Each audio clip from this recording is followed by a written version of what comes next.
बिहार के मुजफ्फरपुर में मीटिंग चल रहा होता है एनडीए के कार्यकर्ताओं की। उसी में चिराग पासवान के समर्थक और नीतीश बाबू के समर्थक दोनों एक दूसरे पर टूट पड़ते हैं और ऐसे टूट पड़ते हैं जैसे ये दो देश भारत पाकिस्तान का लड़ाई चल रहा हो बॉर्डर के इलाके में और एक दूसरे के जान के प्यासे हो लोग। कोई कुर्सी फेंक दे रहा है तो कोई दरी जाजिम फेंक दे रहा है तो कोई हो धर धर मार पकड़ कर रहा है तो कोई मुर्दाबाद जिंदाबाद के नारे लगा रहा है। और ये सब कुछ खेल हो रहा है उस पार्टी की मीटिंग में जिसकी बिहार में सरकार है और जो डबल इंजन वाली सरकार करने का दावा कर रही है।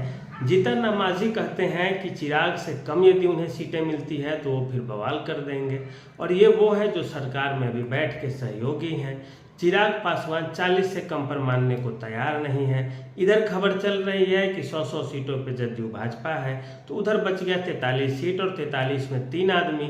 तो अगर चिराग अकेले 43 हैं तो फिर बाकी 2 लोग कहाँ जाएंगे, राज्यसभा या विधान परिषद? ये अपने आप में एक बड़ा सवाल करता है। पूरा का पूरा सुशासन की सरकार है, डबल इंजन की सरकार है, नीतीश बाबू है और इधर नरेंद्र मोदी जी हैं। और पता चला कभी किसी की गोली मारकर हत्या, किसी की बम मारकर हत्या, कभी किसी को कुछ, कभी ठोकर लग के किसी की हत्या हो जा रही है। समस्तीपुर में गोली मार दिया गया मुखिया जी को। हर जिले से इस तरह की खबर आ रही है सामने, फिर भी कहा जा रहा है कि सुशासन की सरकार है। अपनी सरकार की कमजोरियों पर कौन सी सरकार बात करती है भला, चाहे वो अखिलेश हो, नीतीश हो या मायावती जी हो या तेजस्वी यादव हो या लालू यादव हो। ये बात भी बिल्कुल सही है, अपनी सरकार पे कोई नहीं करता है तो नीतीश बाबू भी क्यों करे। इनकी सरकार में भी लूट खसोट, हत्याएं, भ्रष्टाचार कोई कम तो है नहीं भाई साहब। और यदि कम होती तो भी मतलब कहा जाता है कि चलो नीतीश कुमार की आंख तक नहीं जा रहा है, बात ठीक ठाक है। लेकिन नीतीश बाबू सुनने को तैयार नहीं है। कोई 2000 ले रहा है घूस तो कोई 3000 तो कोई 20,000 तो कोई 80,000 घूस लेते हुए पकड़ा जाता है। कभी कर्मचारी पकड़ा जाता है तो उस पर फिर से जांच होती है कि एक कर्मचारी 80,000 नहीं लेगा, इसमें अधिकारी बाबू का भी जरूर हाथ होगा। और अधिकारी बाबू को भाई कौन पकड़े, अधिकारी को पकड़ने के लिए तो अधिकारी चाहिए, लेकिन उसमें हिम्मत कहाँ इतनी है क्योंकि सेटिंग तो ऊपर तक है। तो इस तरह का बिहार में माहौल है। जमीन के कागजात सुधारने की चर्चा चलती है, कर्मचारी दरवाजे दरवाजे जाएंगे, वहाँ लैपटॉप लेके जाएंगे, वहीं पे सुधार दिया जाएगा, जमाबंदी तो ये बंदी तो वो बंदी। अब पता चला ये कोरोना काल में जिस तरह की बंदी लगी थी उसी तरह का बंदी का माहौल जिला मुख्यालयों में हो गया। कोई पेपर लेके तो कोई पैसा लेके तो कोई कुछ नहीं था तो झोला लेके पहुंच गए बेचारे कि हमारे बाप दादा का थोड़ा बहुत ज़मीन होगा तो कम से कम ले ले झोला में उठा के।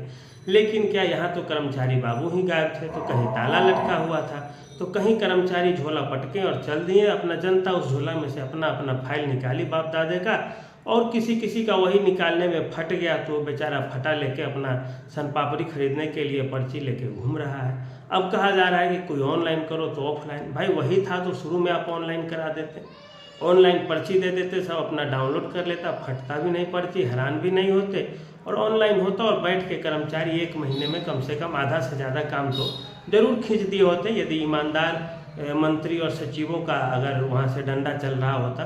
तो फिर ये कर्मचारी और सीओ के इतना मजाल नहीं है, हिम्मत नहीं है किसी में कि वो कुछ भी घूस ले ले, पैसा ले ले या लोगों को दौड़ाते दौड़ाते चप्पल खिवा दे। ऐसा हो ही नहीं सकता है क्योंकि यहाँ तो दाखिल खारिज के लिए आप जाइए, घूस नहीं दीजिएगा तो सीओ कर्मचारी को भेजेगा, कर्मचारी सीओ को भेजेगा, फिर सीओ कर्मचारी को, फिर कर्मचारी सीओ को। और आप दीपावली के समय बिहार में यदि आप अप्लाई करते हैं कोई सुधार के लिए तो पता चला होली तो यूं ही आ जाएगी, अगले साल दशहरा तक आपका काम हो जाए, बहुत बड़ी बात है। और अगर पैसा दिए तब भी हुआ नहीं तो फिर पता चला आप मकर संक्रांति का चूड़ा दही खाने को तैयार रहिए। कमोबेश यही स्थिति बिहार के हर विभाग की है और नीतीश बाबू ये सोचने समझने को तैयार है नहीं। अधिकारी सीधे ऊपर से डंडा चलाते हैं, ये करो वो करो, हुआ या नहीं हुआ, क्यों हुआ, कैसे हुआ, कहाँ हुआ, कोई पूछने को तैयार नहीं है। जनता बेचारी त्रस्त है। अब जाति की राजनीति में बिहार को नेताजी उलझाते उलझाते स्त्री और पुरुष में भी उलझाने लगे हैं बिहार में नीतीश बाबू। ये सब चीज़ें जो बात कर रहे हैं वो नीतीश कुमार की कमजोरी है, सरकार की कमजोरी है। नीतीश बाबू अब वृद्ध हो चले हैं, वो ठीक से काम नहीं कर पा रहे हैं, ये कटु सत्य है।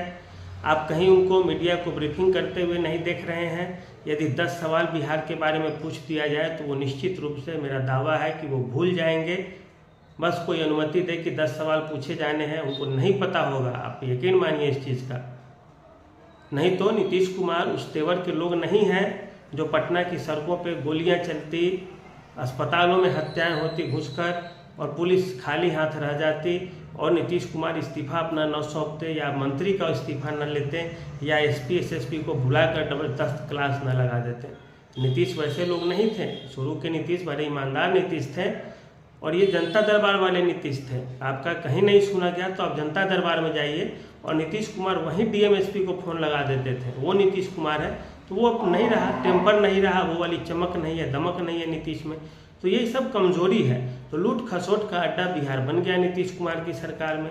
ये नौकरी वो नौकरी वो नौकरी, कोई नौकरी तुरंत हो गई, कोई नौकरी 2 साल से लटकी पड़ी है। बहुत सी अभी ऐसी बहाली है बिहार में जो 2 साल से पुरानी हो चुकी है और अब तक कंप्लीट नहीं हुई है। भाई चुनाव जब 1 महीने में हो सकता है तो भाई 5 लाख 7 लाख जो बच्चे परीक्षा दे रहे हैं उसको 2 साल कैसे लग सकता है। ये तो छोटी सी चीज़ है कि सरकार का जो इरादा है गंदा किस्म का है। सरकार नहीं चाहती है कि कुछ कल्याण हो सके बच्चों का। यही है, नीतीश कुमार हो या नरेंद्र मोदी की सरकार भी बेरोजगारी के नाम पे एकदम घटिया स्तर की सरकार है।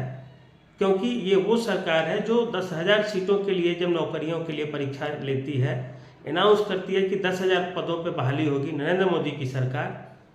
और जब थोड़ा दिन बीतता है तो ये कहते हैं 8,000 2,000 वैकेंसी घट गई। अब भाई घट कैसे गई? वैकेंसी बढ़ती थी कांग्रेस के ज़माने में और आपके ज़माने में घट जाती है। तो नौकरी के मामले में भाजपा से अच्छी कांग्रेस थी, ये आप लिख के रख लीजिए, या कटु सत्य है। हम समर्थक नहीं है किसी के, इसी तरह आपको चीज़ें बता रहे हैं, उदाहरण के साथ तथ्य के साथ बताते हैं। तो ये चीज़ें हैं। तो नीतीश और भाजपा की सरकार में बिहार में भ्रष्टाचार काफ़ी हो गए हैं, लॉ एंड ऑर्डर सही नहीं है, पुलिस प्रशासन दारू के चक्कर में ज़्यादा पड़ी हुई है, अपराध पर किसी का कोई नियंत्रण दिख ही नहीं रहा।